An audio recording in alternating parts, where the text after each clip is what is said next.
ছবি দেখিয়েছি। আমরা আমাদের বাড়ি ছাদে করতে পারি, মানে কম স্পেসে হতে পারে, আর লেয়ার ওয়াইজ যদি করা যেতে পারে তাহলে এটা কম স্পেস হবে, এটা ল্যান্ড স্কারসিটির একটা ভালো সলিউশন। वो साइंटिस्ट कहाँ पर गए थे? ये जो है हमारा ये बॉम्बे स्ट्रीम। পুরান যুগের দ্রৌপদীকে আমরা ওখানে ছবি দেখিয়েছি। দ্রৌপদীকেও যেভাবে বস্ত্রহরণ করা হয়েছিল, মহাশ্বেতা দেবীর যে ছোট গল্প দ্রৌপদী, সেখানেও আমরা দেখি যে একটি আদিবাসীকে লাঞ্ছনা বস্ত্রহরণ বা তার উপর যে অত্যাচার সেটা করা হয়েছে। এবং কিছুদিন আগে আমাদের ঘটেছে, আমাদের সমাজে ঘটে গিয়েছে অভয়াকাণ্ড, যেটা আমরা দেখিয়েছি। সেই অভয়াকাণ্ডে দ্বারা আমরা এটাই বোঝাতে চেয়েছি, তিনটে ঘটনাকে সামনে রেখে, যে মহাশ্বেতা দেবীর যে উদ্দেশ্যে তার যে প্রভাব, তার যে ভালো দিকটা, সেটা এখনো আমাদের সমাজে ওঠেনি। মানে আমরা আজও মেয়েরা সমাজে লাঞ্ছিত হয়েছি, আমাদের সম্মান সেগুলো আমরা তার মোকাবিলার অর্গানিক ওয়েতে কীভাবে আমরা করতে পারি, ঠিক আছে। তো তার মধ্যে আমরা দেখবো যে land scarcity, water waste management, আর হচ্ছে যেটা রয়েছে হচ্ছে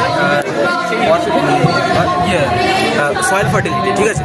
তো আমরা এখানে দেখবো যে ল্যান্ড স্কারসিটির মধ্যে রয়েছে হচ্ছে হাইড্রোপনিক্স, এরোপনিক্স এবং হচ্ছে ভার্টিক্যাল ফার্মিং। এগুলো আমরা আমাদের বাড়ি ছাদেও করতে পারি, মানে কম স্পেসে হতে পারে, আর লেয়ার ওয়াইজ যদি করা যেতে পারে তাহলে এটা কম স্পেস হবে, তাহলে এটা ল্যান্ড স্কারসিটির একটা ভালো সলিউশন। আর ইন্ডিকেটেড ফার্মিং, এটাও একটা ল্যান্ড স্কারসিটির সলিউশন, যেখানে আমরা একটি জায়গায় হচ্ছে দুটি ফার্মিং করতে পারবো, একটা হচ্ছে মাছ চাষ আর একটা হচ্ছে প্যাডি ফিল্ড। এই মাছ আবার সেখানে হচ্ছে থাকা হচ্ছে লার্ভা, যেগুলো পেস্ট রূপে হচ্ছে প্যাডি গাছগুলোকে আক্রমণ করে, তাদেরকে হচ্ছে ইয়ে করতে পারবে, খেয়ে নিতে পারবে। সেখানে হচ্ছে তাহলে পেস্ট ম্যানেজমেন্ট হয়ে গেল। আর হচ্ছে এখানে হচ্ছে আমরা হচ্ছে সয়েল ফার্টিলিটির জন্য হচ্ছে আমরা হচ্ছে যেগুলো বায়ো জিনিস রয়েছে, যেগুলো হচ্ছে ন্যাচারাল ওয়েস্ট, সেগুলোকে আমরা হচ্ছে ভার্মি কম্পোস্ট রূপে হচ্ছে কনভার্ট করতে পারি, যেগুলো হচ্ছে আমাদের হচ্ছে ফার্টিলাইজার, অর্গানিক ফার্টিলাইজার হচ্ছে কাজ করতে পারি। তো আমাদের হচ্ছে এখানে রয়েছে, এবারে আমরা ভাবতে পারি এটা হচ্ছে সয়েললেস হাইড্রোপনিক্স আর হচ্ছে এরোপনিক্স, এই দুটি হচ্ছে সয়েললেস, ঠিক আছে। তো এটার জন্য আমাদের তো জল লাগবে, আমরা আন্ডারগ্রাউন্ড যাতে কম জল ব্যবহার করি, সেটার জন্য হচ্ছে আমাদেরকে হচ্ছে রেইন ওয়াটার হারভেস্টিং সিস্টেম রয়েছে, সেখান থেকে মোটর রয়েছে, সেখান থেকে হচ্ছে সেগুলোতে হচ্ছে সেন্সারের থ্রু হচ্ছে জল যাবে, ঠিক আছে। আর এখান থেকে হচ্ছে সেই আন্ডারগ্রাউন্ড ওয়াটার হচ্ছে কম ইউজের জন্য, যাতে কম ইউজ হয় তার জন্য আমরা এখানে এই পাম্প দিয়ে হচ্ছে ইন্ডিকেটেড ফার্মিংও আমাদের জল দেয়, মানে অয়েল ছাড়া ওয়াটার দিয়ে শুধু চাষবাস করা যাবে।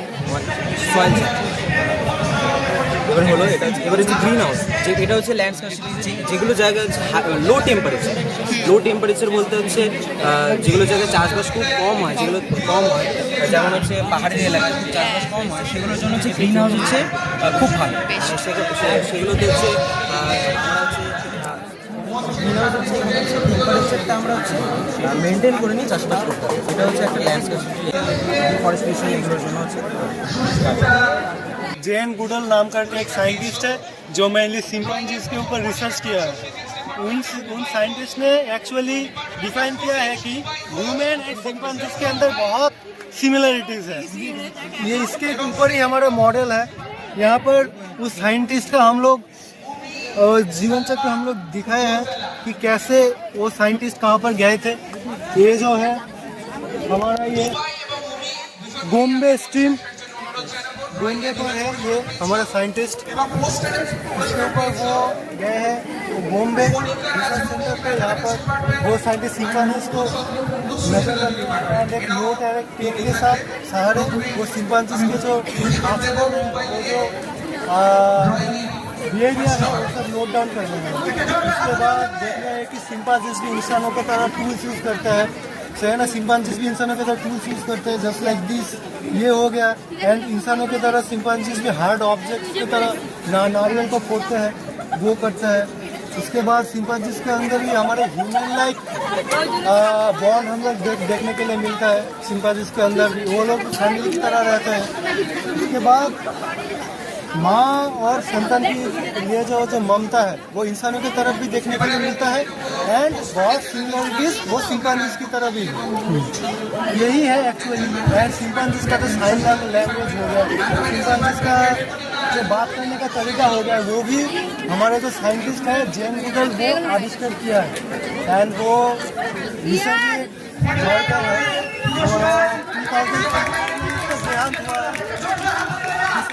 दिसंबर को उसका देहांत हुआ तो उसके मेमोरियल के लिए हमारा ये प्रोजेक्ट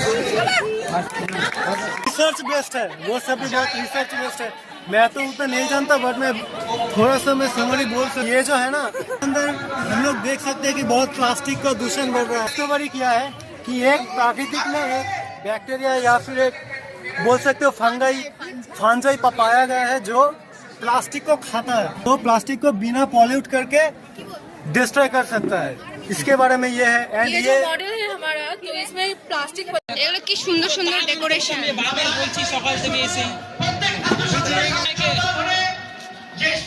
খুব সুন্দর সেই সেলিব্রেশনের আজকে রয়েছেন আমাদের